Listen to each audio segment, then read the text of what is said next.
So good evening, and thank you for coming to our open house this evening on the proposed Stormwater Business Pollution Prevention Ordinance. My name is Kim Pleger, and I'm an Education and Outreach Coordinator for Kitsap County Public Works in the Stormwater Division. I'm joined here today by Sarah Olson, our Spills Response and Prevention Coordinator, Aslyn Gallagher, Monitoring and Outreach Manager, Michelle Perdue, Senior Program Manager for the Stormwater Division, as well as Andrew Nelson, the Director of Public Works for Kitsap County. So before we dive in today, I want to review a few housekeeping notes to help orient everybody to the features in Zoom. Tonight, we're going to begin with a brief presentation about the proposed ordinance. And during the presentation, we will hold off on any questions or public comments. We'll address all of those after the presentation.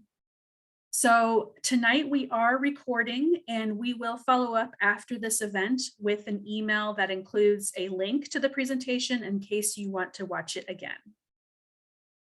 So during tonight, our participants are muted and have your cameras off during the presentation. If you have a question, you can type it in at any time. Just use the Q&A button at the very bottom of your screen and type the question in. And then you are able to also send a chat to the hosts using the comments function if you want to send us any sort of public comment that doesn't get shared with the participants. It goes just to us, the panelists. At the very end of the presentation, if you wish to make a public comment, we will allow folks to raise your hands, and then I will unmute people one at a time, and comments will be limited to 3 minutes per person. So without any further ado, I will turn it over to Sarah Olson to begin our presentation. So Sarah, let me go ahead and stop sharing my screen, and then you can begin with yours.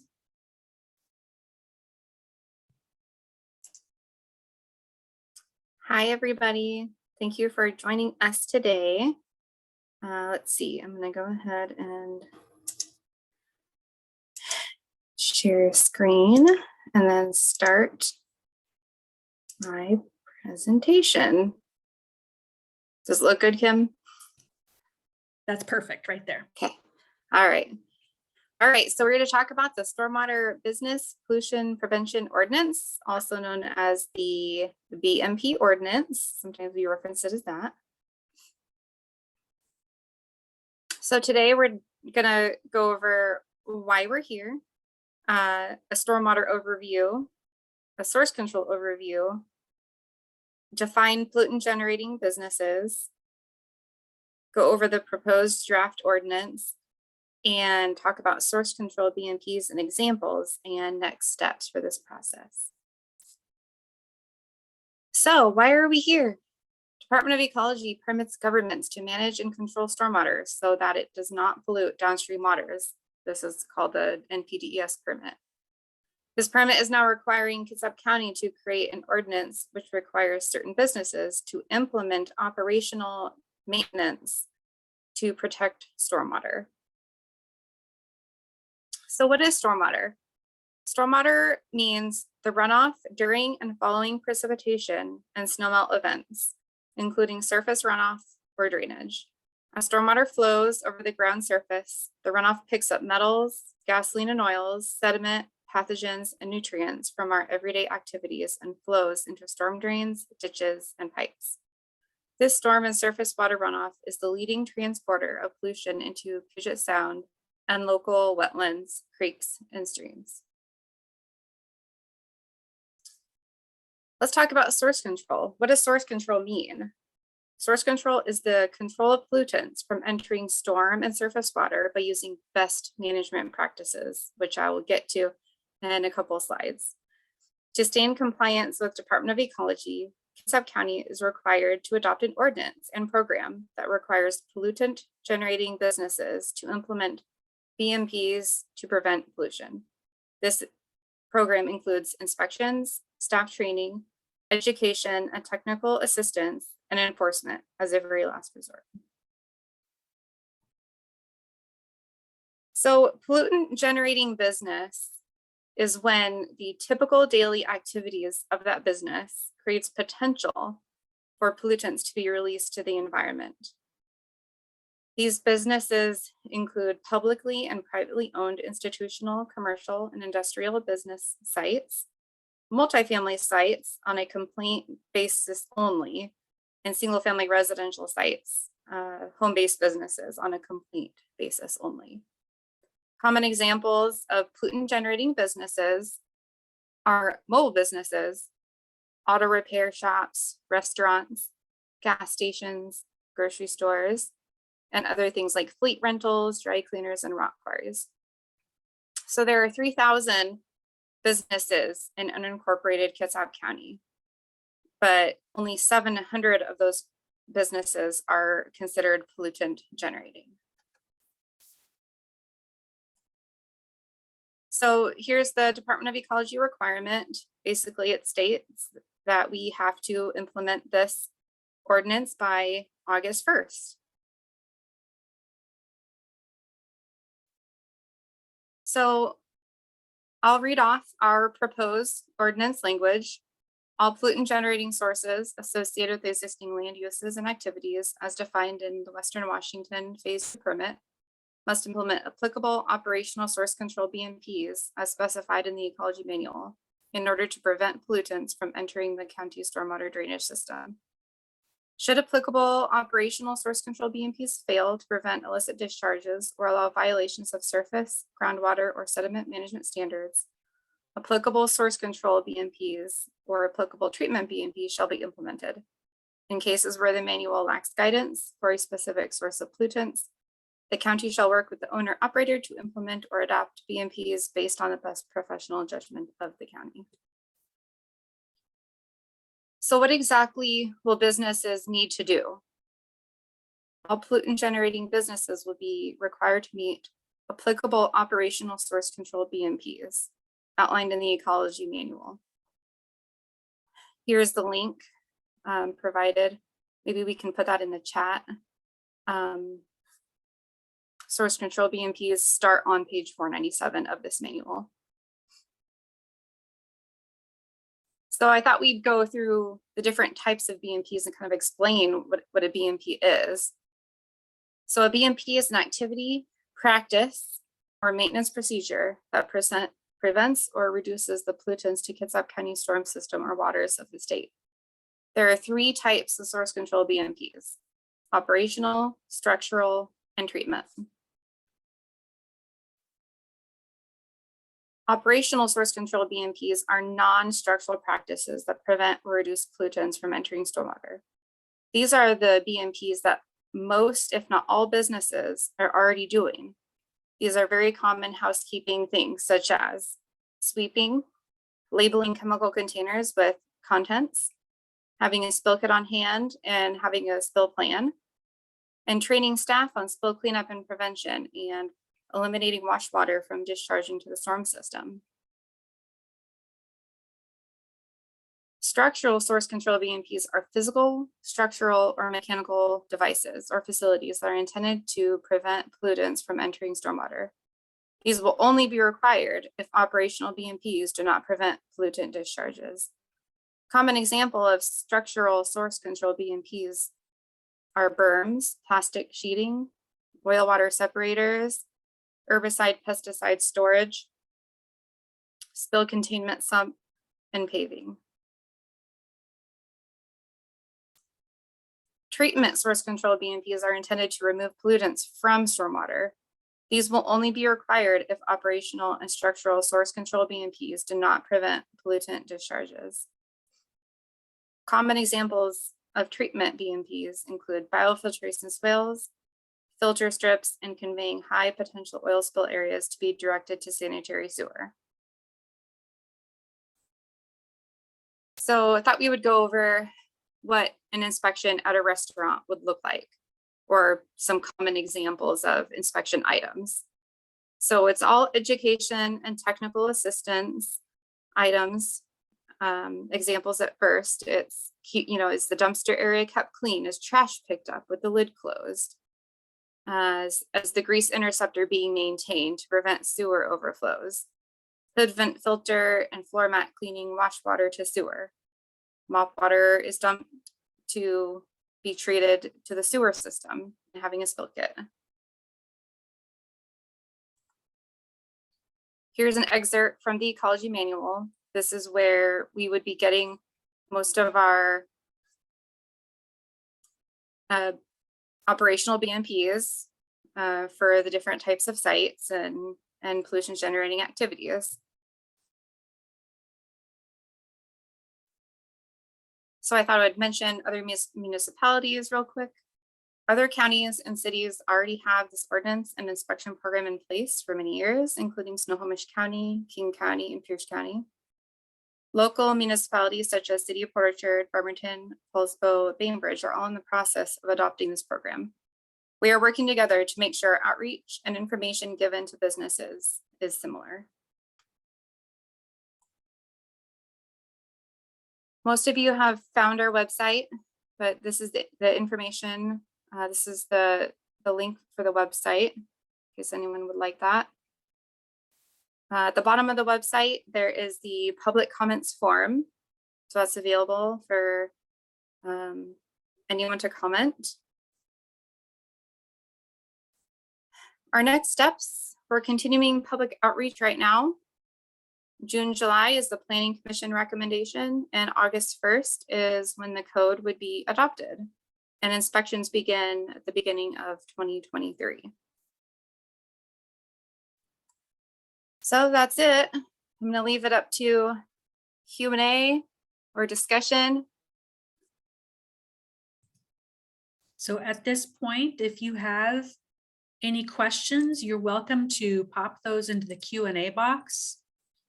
Or if you would prefer to speak, you can raise your hand and then I can unmute you.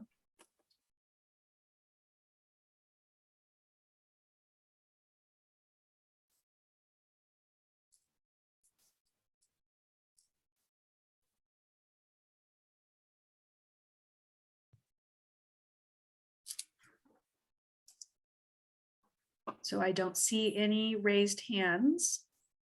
No questions. Oh, let's see. I've got a raised hand. Let me.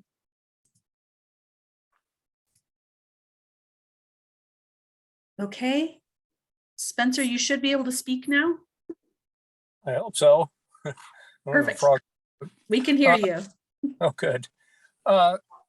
First off, let me congratulate Kitsap County for maintaining its storm facilities. I've noticed you guys do a good job as opposed to King County and the city of Seattle. They create and comply with the ordinance, the best business practices, and don't follow through with them. And I know that because I was a facility manager for King County, and we tried, but King County was much better than Seattle. But anyway, my concern is that there are, and I work for facilities management too in King County. My concern is that small businesses that may or may not have a license that are operating out of their homes and maintaining their equipment at their homes tend to ignore any of the best management practices. And I was wondering if there's going to be any enforcement on businesses, which I think they've got a business. Many of them have a business license. How are these going to be? Are they going to be inspected, or how would they be inspected? So home-based businesses, those are going to be inspected on a complaint basis only. So a complaint would have to come in from a neighbor or citizen, and then we would inspect that and see if whatever they're doing is impacting stormwater in a negative way. Well, the ones I've seen are, and I have two of them on my street, and I've seen others driving around.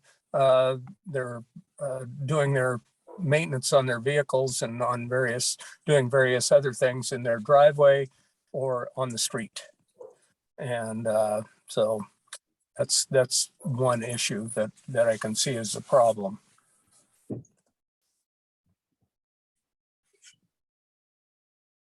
I guess I went out with a non sequitur there. What I'm getting at is that if we can just make a complaint, then I would be satisfied. I knew that this was a situation. The vac truck was out a few months ago and to do the catch basins, and I discussed it with one of the drivers. He gave me the name of and a number to call with Kitsap County, and I never did it. I probably should have. Yes, you can call in any complaint, whether it's, you know, I guess a business issue or an illicit discharge, like a spill issue. You can always call it into Kitsap One. Okay. Okay. Well, that's one of my issues. I'd like to listen to the rest of what you have to say and what the rest of the discussion is. Awesome. Thank you. Mm-hmm. Okay, we did have some questions pop up. So how is this different than the pollution prevention assistance that Kitsap Public Health District performs on behalf of Ecology? I feel like this completely overlaps, and I wanted to know if it passes, should solid and hazard waste of KPHD reach out to Kitsap County Stormwater to coordinate site visits? Did you get all that? It was sort of two questions. Yeah, I see it. Yes, so the program is pretty similar, although the health district program is really for small quantity generators. Our program is just for pollution generating activities, not targeting necessarily small quantity generators in that same way. There is no enforcement capabilities through the PPA program for issue sites. With this ordinance, with this program, there would be enforcement as more of a last resort. Of course, we would always start with education and technical assistance, and I'm used to working with businesses to bring them into compliance. So we would kind of lean toward that.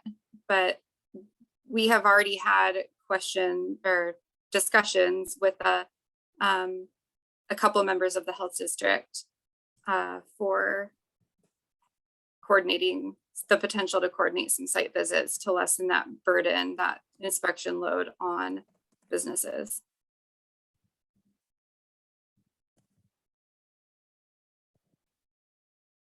Thank you, Barb. Okay, are there other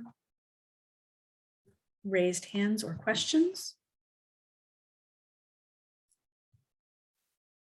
And I know that the link that I included in the chat for the Ecology Manual is of a pretty beefy document. So I will, after probably sometime later this week, you will receive an email that includes a link to the manual as well as the recording to tonight's presentation. So that way, if you didn't save the link, it's okay, you will get it later.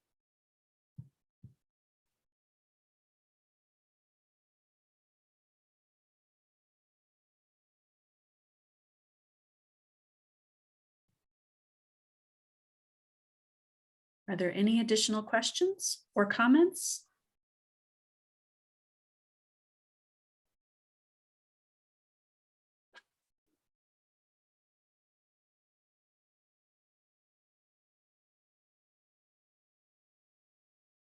To the panelists, is there anything else that you want to add to tonight's discussion?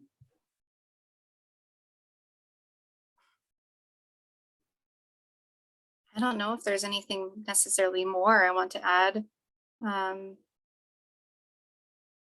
Yeah, just I'm open also, you know, keep that public comment form in mind, send comments our way. If any of you attendees tonight think of anything that you would like to relay, please add those via that form that Sarah mentioned.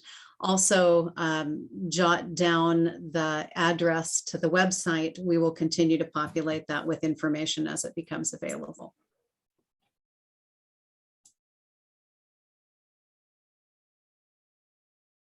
If there are no further questions or comments, then that does conclude tonight's presentation. But I will just go ahead and I think Sarah and I can stay online for just a few more minutes, but everybody else, if you don't have anything else you need to ask, please feel free to enjoy the rest of your evening.